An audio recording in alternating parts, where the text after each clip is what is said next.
Throughout the ages, the use of instruments in gaming has been able to open secrets, change the gameplay, crush your enemies, or just provide some fun Easter eggs.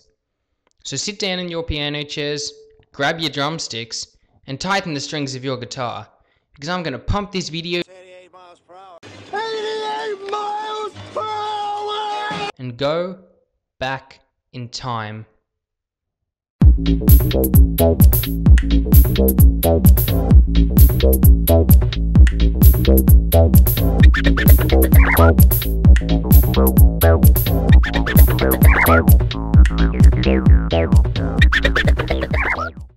number of instruments you see in gaming, well, to say the least, it's overwhelming. I mean, I know of course you can hear instruments in the background music and title screens, but that's not the purpose of this video. Have you ever wished that the game lets you play the songs you're hearing? Well, look no further than The Legend of Zelda: Ocarina of Time. Bet you didn't see that one coming. Or maybe you did. Actually, now that I think about it, I'd be more disappointed if you didn't expect me to say that. Ocarina of Time gives the player control over... Wait for it. Wait for it. An ocarina! Surprising, I know. The game includes the ability to play 13 songs that actually do something. Of these, 6 of them cause the player to teleport to their respective areas. For example, the Requiem of Spirit takes you to the Spirit Temple. What a shock! Of course, one of these 7 remaining songs is the Scarecrow's song, which you gain the ability to compose yourself, and literally just makes a scarecrow appear from inside of the ground. Now, there are only 6 songs remaining, and you guessed it, all 6 of these songs are from the background areas. In typical video game style, unless you physically learn them, they don't do anything if you play them. Video game logic. Zelda's Lullaby is the background music to Zelda's Courtyard in the Hyrule Castle. Saria's song is the reverse song of healing, and it's also the background music to the Lost Woods. And of course, everyone's favourite, Song of... Wait, no, not that one, no, not that one. Wait a minute. But, now that you mention it, that would have been... amazing! But no, I meant the other favourite, Song of Storms! The background song to the Windmill Hut, featuring Guru Guru!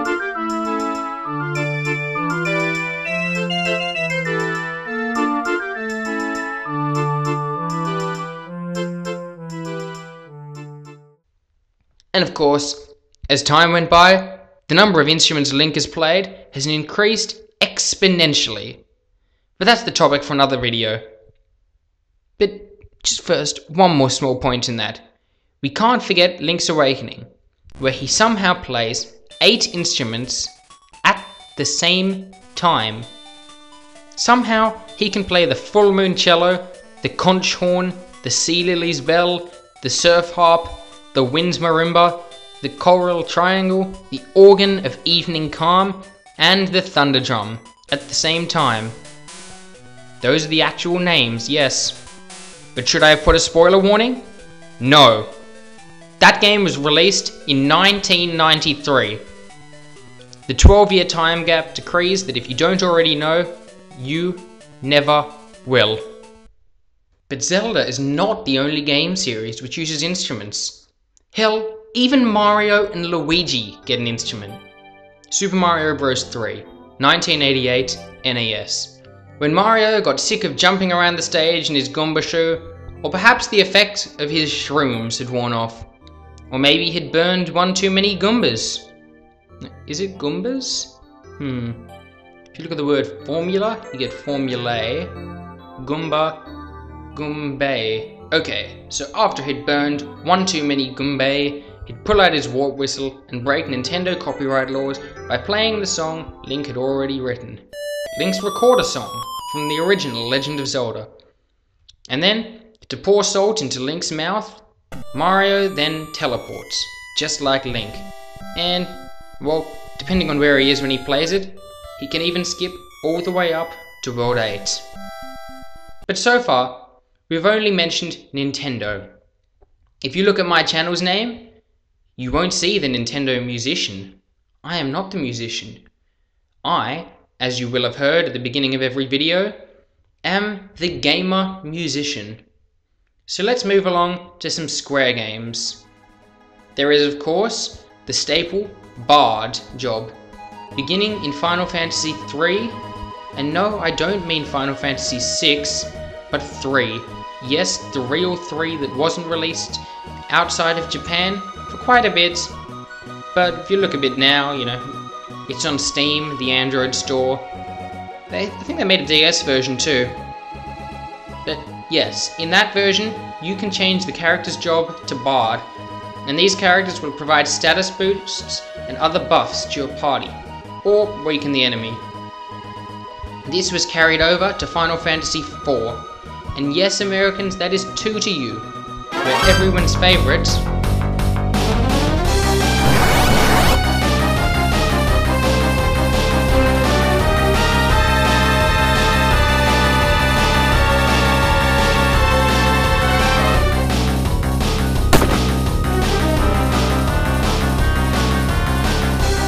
Edward Chris von Muir will take on the role of the Bard, and eventually his ability will be given onto the party to equip on whomever they want.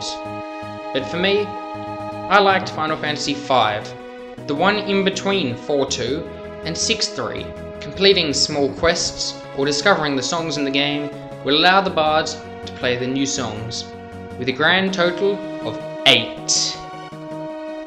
And of course, this leads on to another recurring element in the Final Fantasy series: pianos. I mentioned the side quest in the last section on Final Fantasy V, and that was the piano. This game allows you to, in certain villages around the world maps, to play a piano in the bar. As you play more pianos, you start to play more intricate pieces as your piano skills level up, or something along those lines. There are a total of 8 pieces, and playing all 8 pieces gives the player the ability to learn Hero's Rhyme, a powerful song for the bard. And of course, there are different harps and instruments, which also change the bard's attack power and, well, a couple of other stats. And of course, the one I'm certain many more of you will know, Final Fantasy VII. Yes, I'm simply leaving it at 7, because by this point Squaresoft had given up on renumbering games, but were too lazy to release the skipped games. Anyway, you all remember Nibelheim, right? Well, in Tifa's house, there was a piano. And what does it do? Let you play it! Surprising, I know, who would have thought that you could play a piano when a piano's there? But what is your reward for playing the correct melody in the piano? Tifa's final limit break. In essence, her most powerful attack. Pianos can also be used to play a little Easter egg, such as in that game, Live a Live. What? You don't know it? What do you mean? It's not like it was only released in Japan and was never translated to English, was it? I think this calls for a 1 minute summary. Okay, so Live a Live was created by none other than Square in September 1994 for the SNES, though it was only released in Japan. Luckily, the company Aeon Genesis made a full fan translation. The game starts off with only a menu, allowing you to pick one of 7 genres, each giving you the option to play with a different character, following a different time period. For example, there is ninja, mecha, cowboy, kung fu, wrestling, sci-fi, and caveman. Some more stuff happens which I won't spoil for you, but let me just say that after finishing all 7 lives, there are a couple more chapters allowing the game to end in one of the greatest ending chapters ever. 1 minute summary. Over.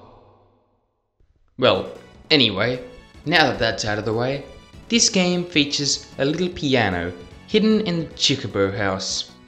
I see what you did there, Square. Which can play 3 different songs on it. And one of these songs just happens to be Square, kudos to you. You can play the Waltz to Chocobo in Chibico House. Well played. And of course, no one can forget the instruments in Pokémon. Of course, there's the iconic Pokeflute, which I believe has its greatest impact in Pokemon Snap. I mean, you can determine how long you play it for, and then throw balls of tear gas to blow up the electrode. But the Pokemon instrument everyone forgets, the ukulele. What ukulele, you might ask? Well, look no further than Pokemon Ranger, Guardian Signs. You have one partner Pokemon in this game, and it's a Pichu.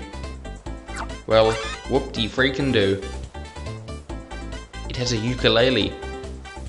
Okay, I'm getting interested. You can summon him out at any point in the battle, and he'll play a song that can go for up to 25 seconds, depending on where you are in the game. And for a quick input from Tim Schafer on the indie scene, don't forget about Brutal Legend. Following a similar-ish use to the Ocarina in Ocarina of Time, the main character, Eddie Riggs, who is voiced by Jack Black by the way, gets a guitar throughout the game, and can use this to play different songs, with varying effects, such as the amazing Face Melter, which, contrary to the title of the song, melts the faces of the enemies. But I guess having some form of instrument would almost be a given in a game about metal and concerts and stuff. And for one final instrument which we all may or may not know, let's see, Sonic. Nope, no instruments in the games. Looks like he plays a guitar in Sonic Underground, the TV series. Sora. Nope, there's nothing in the Kingdom Hearts series. Metroid. The closest thing I could seem to find online was her body becomes a whirling instrument of destruction. Thanks, Smashwiki. Well, what I've said is not nearly all the instruments in the games. I want this list to continue. Don't let it end with me. Please. Finish it. Ugh. Well, anyway, that's it from me this time. So don't forget to like this video, comment on this video, and subscribe to me, the Gamer Musician. Yes! Anyway, what do you want to hear next?